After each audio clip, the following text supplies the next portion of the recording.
Hello everyone, welcome to online platform of Lakshya Academy Himachal. तो आज की क्लास शुरू करते हैं। आज की क्लास में मैं आपको पढ़ाऊंगी पैरा जंबल्स के बारे में। ठीक है, तो पैरा जंबल्स होते क्या हैं? बहुत ही ये सिंपल होते हैं। जैसे कि हम इनको डिफाइन करेंगे तो आपको बहुत अच्छी तरह से समझ आ जाएगा।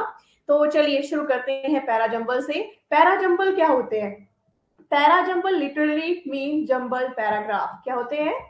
Jumbled paragraphs literally mean jumble paragraphs. ठीक है, in the para jumbles question candidate are given a set of related sentence। मतलब इसमें क्या है, सिंपल से तरीके से मैं आपको बता दूं कि जो पैरा जंबल है ये क्या है। जंबल एक पैराग्राफ को क्या करता है, संदर्भित करता है, जिसमें इसे बनाने वाले वाक्यों को अव्यवस्थित किया जाता है। मतलब जैसे कि आपके पास जो क्वेश्चन दिया गया होगा जो पैरा जंबल का है, ठीक है, तो वो अव्यवस्थित होगा, व्यवस्थित नहीं होगा। ठीक है, तो यहाँ पर क्या किया जाता है, जो पैरा जंबल्स हैं इनको डिफाइन करने के लिए जो उचित रूप है, मतलब जैसे कि कोई सेंटेंस है जिसको आगे पीछे लिखा गया है, ठीक है, तो उसको हम क्या करते हैं, उसका सही पेयर बनाते हैं। ठीक है, कि कहाँ पर कौन सा लाइन जो है जुड़ेगी, तो वही पैरा जंबल है कि कैसे हमने इसको डिफाइन करना है। मतलब जो अव्यवस्थित ढंग होगा उस वाक्य का, उस सेंटेंस का, ठीक है, तो उसको हम व्यवस्थित करेंगे। क्या करेंगे?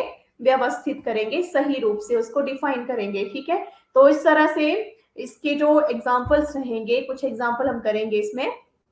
ठीक है, तो यहां तक आपको अच्छे समझ आ गया होगा कि पैराजंबल क्या है। ये एक पैराग्राफ को संदर्भित करता है जिसमें इसे बनाने वाले वाक्यों को क्या कहता है, अव्यवस्थित किया जाता है, जिसको हमें क्या करना पड़ता है, डिफाइन करके व्यवस्थित करना पड़ता है, वो पैराजंबल्स होते हैं। ठीक है, तो आगे हम शुरू करेंगे, क्वेश्चन लेंगे यहाँ पे। जैसे कि क्वेश्चन नंबर फर्स्ट यहाँ पे लेंगे।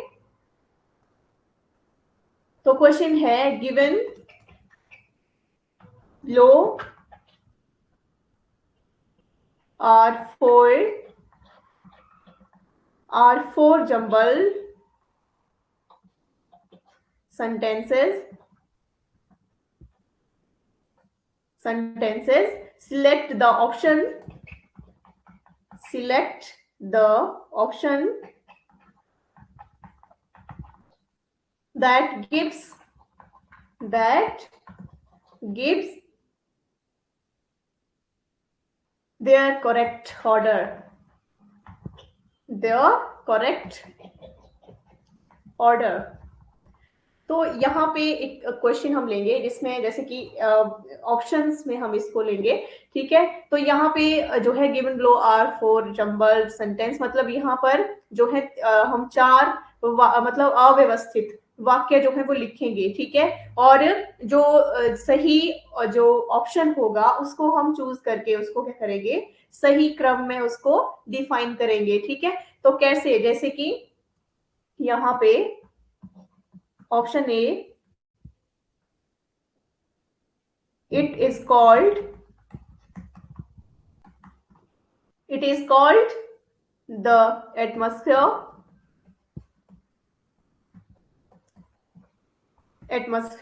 Option B, all parts of the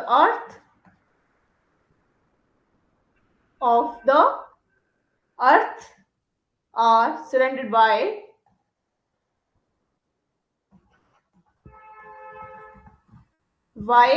air। Option C क्या रहेगा, living beings breathe living being breathe in and breathe out the air all the time। And option D क्या रहेगा, this process is called inspiration. तो ये 4 option है, ठीक है। तो इनको डिफाइन हम करेंगे कि कौन सा जो सेंटेंस है कहाँ पे जुड़ेगा, ठीक है। तो इस तरह से जैसे कि पहला है, it is called the atmosphere, इसे क्या कहेंगे, वायुमंडल कहते हैं, इसे वायुमंडल कहते हैं। All part of the earth are surrounded by air, ठीक है। पृथ्वी के सभी भाग वायु से क्या है, घिरे हुए हैं, ठीक है।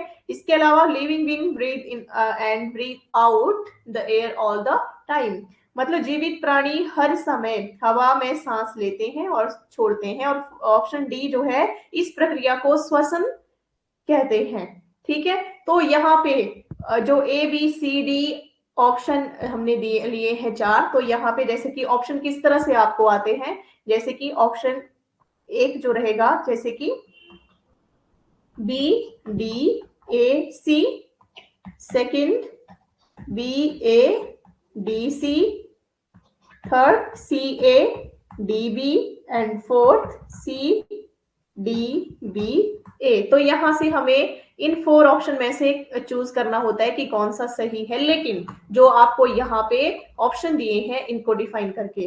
तो चलिए इनको अच्छी तरह से डिफाइन करके मैं आगे आपको पूरा कंप्लीट करवाऊंगी ये, ठीक है। तो यहाँ पे हमने जो ये पैराग्राफ लिया है इसको डिफाइन करने के लिए, तो यहाँ पे जो स्टेटमेंट हमने ली है, ठीक है, नीचे ऑप्शन भी हमने लिए हैं ये वाले, तो इनमें से कौन सा सही रहेगा, तो इसमें से जो सही रहेगा उनको हम डिफाइन करेंगे यहाँ से पहले। जैसे कि पहले ऐसे नहीं कि यहाँ पे हमने सिलेक्ट कर लिया कि हाँ ये, फिर हम उनको डिफाइन करना है, नहीं, पहले हम ऊपर इसको डिफाइन करेंगे अच्छे से, ठीक है।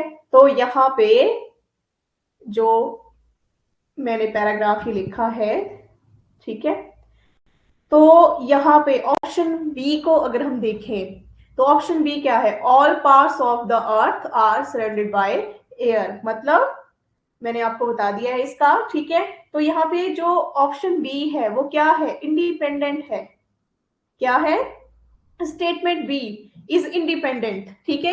तो ये क्या है, इंडिपेंडेंट है, ठीक है। And define the theme of the paragraph, ठीक है, क्या कर रहा है ये, या इंट्रोड्यूस कर रहा है, डिफाइन नहीं, इसको क्या कर रहा है, जो ऑप्शन यहाँ पे बी है, ठीक है, स्टेटमेंट बी इज क्या है, statement B is independent and introduce the theme of the paragraph, ठीक है। पैराग्राफ की क्या बता रहा है, इसके विषय का परिचय दे रहा है, ठीक है। तो इसलिए the earth, hence it will be the opening statement, तो यहाँ पे ये क्या है, ओपनिंग स्टेटमेंट है, इसकी शुरुआत, ठीक है, ओपनिंग स्टेटमेंट। तो ऑप्शन बी से है, तो पहले नंबर पर क्या आएगा, ऑप्शन बी आएगा, ठीक है। तो यहाँ पे सिंपल सा है कि ऑप्शन बी जो है वो एक स्वतंत्र है और पृथ्वी के विषय का क्या दे रहा है, ये अर्थ के विषय में ये परिचय दे रहा है, ठीक है, इसको इंट्रोड्यूस कर रहा है, और इसलिए यह सबसे पहला जो है ऑप्शन रहेगा। तो ऑप्शन बी क्या आएगा, सबसे पहले आएगा, ठीक है।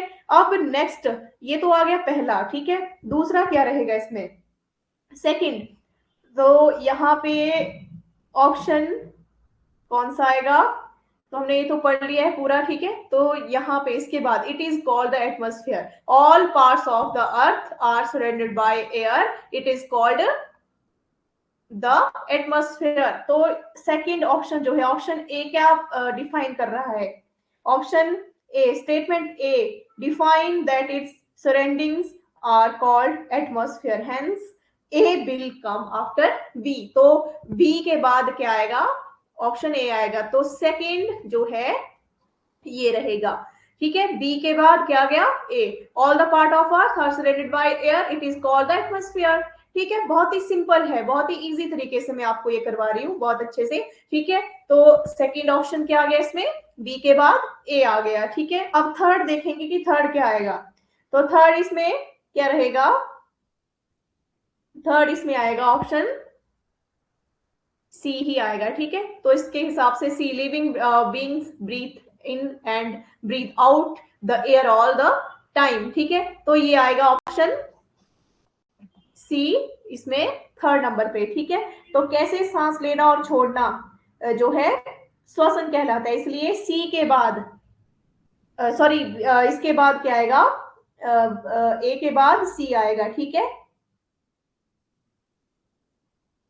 तो यहाँ पे बी सबसे पहले, फिर बी के बाद ए आया, ए के बाद सी आएगा, ठीक है, और सी के बाद क्या आ गया, सीधा डी आ गया। This process is called respiration, ठीक है।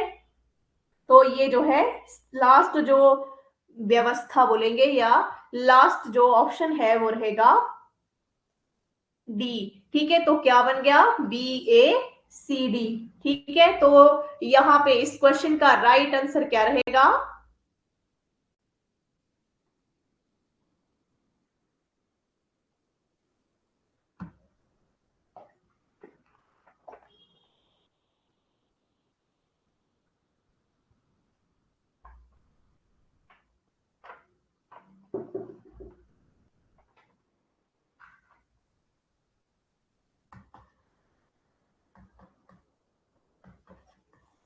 ठीक है, बी ए सी डी, यहाँ पे सी डी आएगा, ठीक है।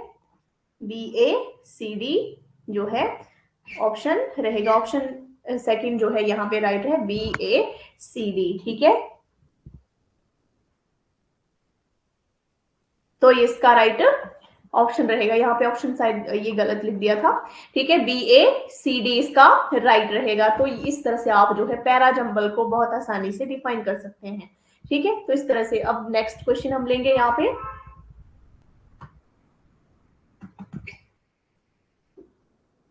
नेक्स्ट है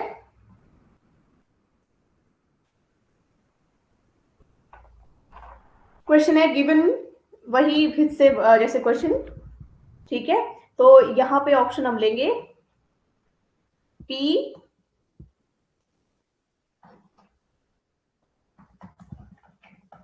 science and technology, science and technology, Q, option next है क्यू,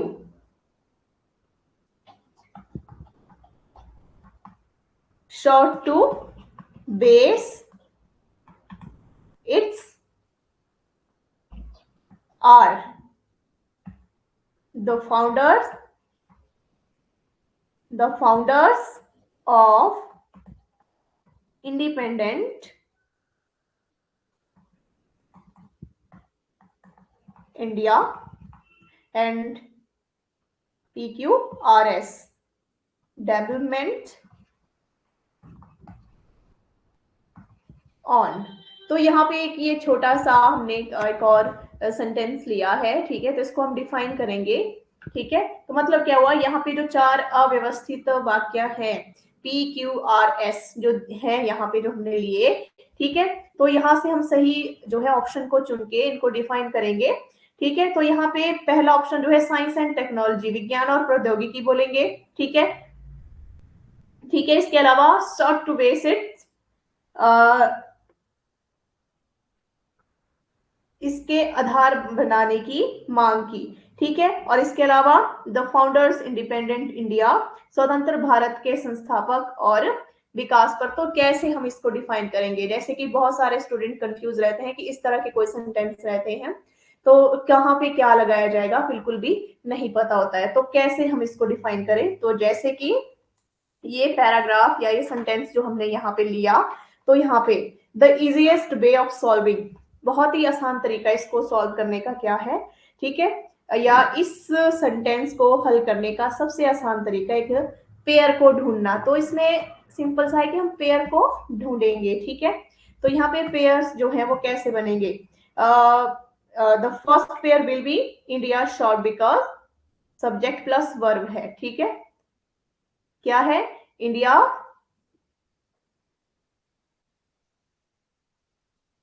और शॉर्ट। तो ये क्या है, सब्जेक्ट और वर्ब है, ठीक है। तो यहां पे मतलब विषय और क्रिया है, ठीक है। तो ये सबसे आसान तरीका है। इस तरह इन तरह ये जो इस तरह के पैराग्राफ होते हैं इनमें पेयर को ढूंढना होता है, ठीक है, पेयर को बनाना होता है। तो ठीक है, तो यहाँ पे the sentence will start with the founder of, तो कहां से शुरू हो रहा है, द फाउंडर ऑफ से, ठीक है, because it the theme of the statement, मतलब वाक्य जो है संस्थापक से शुरू हो, संस्थापकों से शुरू होगा, क्योंकि यह कथन विषय का है, या यह कथन क्या है, कथन का विषय कहलाता है, सब्जेक्ट कहलाता है, ठीक है। सेकंड जो है,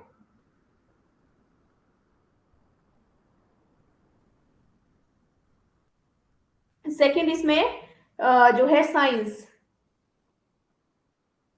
the second pair will be on science. First pair क्या है, इंडिया, और ये पहला पेयर है, ठीक है।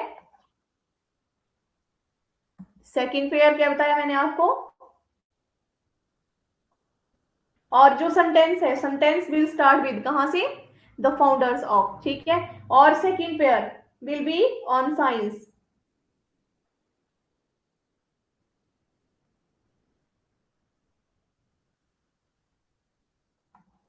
ठीक है। और मतलब ये जो है, और लास्ट जो यहां पे रहेगा,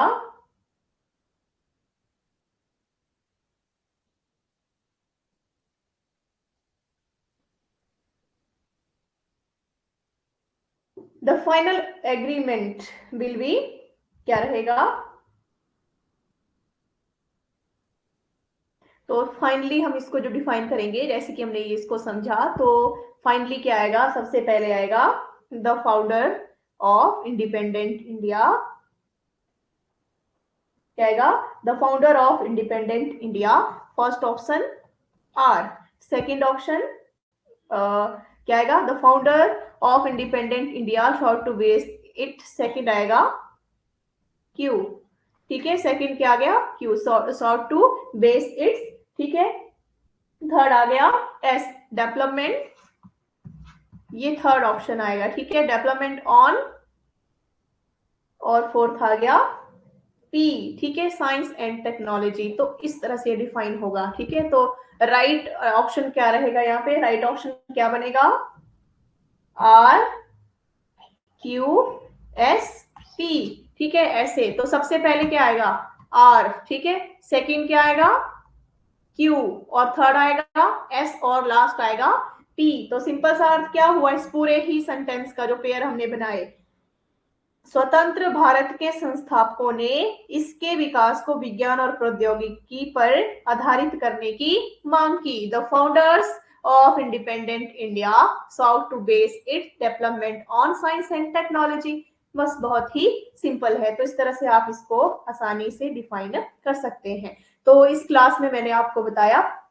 पैरा जंपल, जो बहुत ही इजी तरीके से मैंने आपको बताए। इसके अलावा जो जैसे कि इजी लेवल के भी कुछ क्वेश्चन होते हैं, कुछ मॉडरेट लेवल के क्वेश्चन रहते हैं, और कुछ हार्ड लेवल के क्वेश्चन रहते हैं इसमें। तो ये तो जैसे कि मैंने इजी तरीके से आपको बताए। इसके अलावा नेक्स्ट हम पढ़ेंगे नेक्स्ट क्लास में